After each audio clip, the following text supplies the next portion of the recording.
Hi, I'm Old Sneelock. Welcome to another episode of Old Sneelock's Workshop.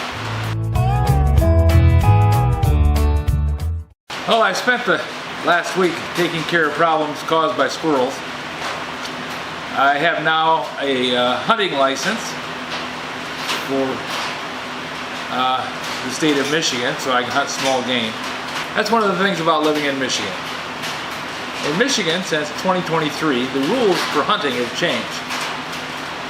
Small game is limited to only a certain season in the fall. You can hunt rabbits and I believe pheasants. Have to check that. Haven't read the whole listing yet. What you can now hunt that you couldn't hunt before is there is no season on red squirrels if they're damaging your property.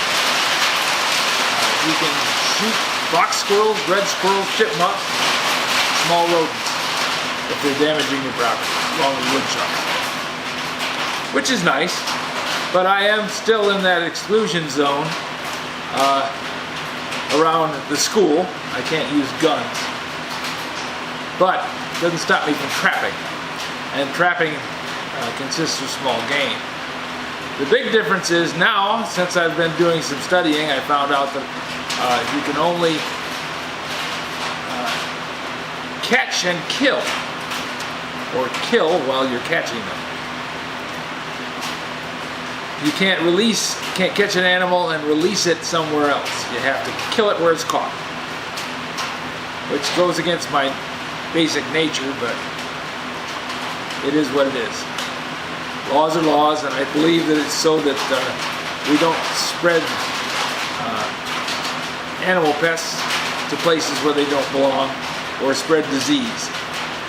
You know, if I went up north to, say, the UP and brought home a squirrel with deer tick on it, that might cause a problem in my neighborhood. So it's what it is, and that's what it's got to be. You know, I'll accept it. It makes sense. But I spent most of the week rebuilding the roof. The hole that they cut was small. It wasn't very big at all. But during the repairs for that, I found an ant infestation, which was larger. And then I found an area where the roof was getting wet. And that was because the gutter was overflowing back inside the fascia board. And that caused some major problems.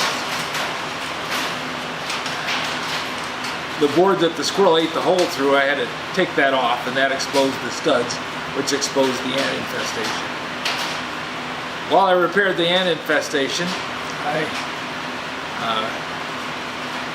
reinforced some things that I put in there before, because I did this repair 14 years ago. I think I mentioned that already once, but anyways, I did the repair on the roof when we first moved in, because the same soffit board was in pretty bad shape. Kind of tells you something, doesn't it? So we're not due for a roof yet, and the roof is okay, but the flashing on the chimney was bad when we moved in, and I didn't replace that. When I had the gentleman come in and put up a new chimney, you know, take down the old chimney, rebuild it using the same bricks, and put the chimney back up, he repaired the roof around the chimney and put new flashing on. So that took care of the leak from that. But the damage had already been done. The wood had gotten wet. So now the wood is dry, even though it's raining today, and I can't, that's why I'm doing this video. I can't be outside working on the roof, otherwise I'd be doing that instead. I haven't made videos of me working on the roof because it's a hard job. Trying to do all the things on a 10-foot long section of roof, holding the panels up, putting the screws in, cutting everything, fitting everything, putting it all in. One-handed, you know, one person doing it, it's a lot of work. Now I've managed to come up with some ways to make it easier for myself, but that meant more time spent doing something that I wouldn't have to do if I just had somebody else to hold up the board. But we've discussed all this before. There's no point going over that again. Don't want to chew my cabbage twice. 4 times. So now I have the fascia board on, I have the soffit board on, I still have to put a couple of trim pieces on the end and then paint it. And actually I need to do some painting before I put the trim pieces on the end, because I wanted to protect the parts the trim pieces are covering. But it's raining. It rained yesterday, it rained today. Putting paint on a humid day, the paint never dries and it actually drips off in the morning when the dew hits. So a friend of mine told me that when he painted his house over in Coldwater. He painted late into the night because he wanted to get it done. And to his dismay, in the morning, it hadn't rained, but the heavy dew caused the paint to drip off and covered his sidewalk. So he ended up having to clean the sidewalk and then repaint again. All wasted effort. So now I look at it and I go, okay, you just don't want to paint when it's wet out. You don't want to paint if it's going to be wet out. You don't want to paint late at night. You want to paint when there's some sun. And that's when I did the soffit board and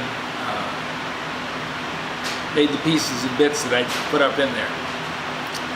Now I have some crown molding that goes on as trim between the sandstone wall on the front of the house and the soffit, and that's painted white, but it's going to need another coat of paint.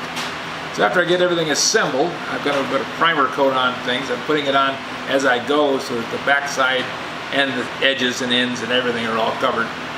And then I'll paint it again and caulk joints and make sure everything's sealed up.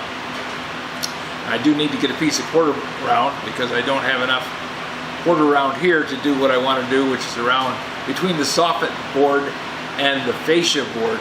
There's a joint. I made it a little bit longer. Last time it was done, it was about a 1/2 inch, which meant that the soffit board, which is not flat, the house was built in 1960. Rafters move, walls move, everything moves, and the porch roof is not exactly flat. Now the fascia board is flat all the way across, flat, straight, and true. Looks good. I'm going to put quarter round on there to cover up the gap between the fascia board and the soffit board, because there's like a 1/4 inch. I'll put caulk in there first and put up the quarter round while the caulk is still hasn't set yet, and then I'll put everything together, nail it all in, clean off whatever caulk has run over and squeezed out, and that should make it so that it's all sealed up, no more ants getting in. Ants don't bother painted wood, they only go after bare wood. Don't quote me on that, but it's been my experience that they only go after bare wood, they don't go after painted wood. So you want to keep your house painted. In any case, that's what I've been up to the past week. And you've seen videos, but mostly about things, various and sundry things that aren't necessarily my usual fare. But at least I got shorts going. I'm having fun with the shorts about the vise repair, because I'm going back through the project that I had done and checking and editing the video to make it so that it's presentable in 1-minute segments. You can find it on YouTube Shorts. It's under Old Sneelock. And there's a bunch of them. I've got a lot of videos out, and I just really like making them. So that's what I've done today, and that's what I'm doing today. I'm sitting out here right now in the workshop with the fan running, which makes it rather nice in here. The rain is coming down rather noisily, but it doesn't seem to bother me a whole lot. I'm happy. Hope you guys have a better week than I did, and I hope the week coming is a good one. Mike, I hope you're home from the hospital today. You mentioned you might be. That would be a very nice thing for you and your family. Everybody always worries when I go in the hospital too. I'm not happy being there, but I'm never worried about it. Things happen, it's going to happen. If you have any suggestions for a new video, questions about today's video, or any of the other videos on the channel, just drop a note in the comments. You know, I read them all. And I greatly enjoy your comments. Some are pretty darn funny. Thanks for watching.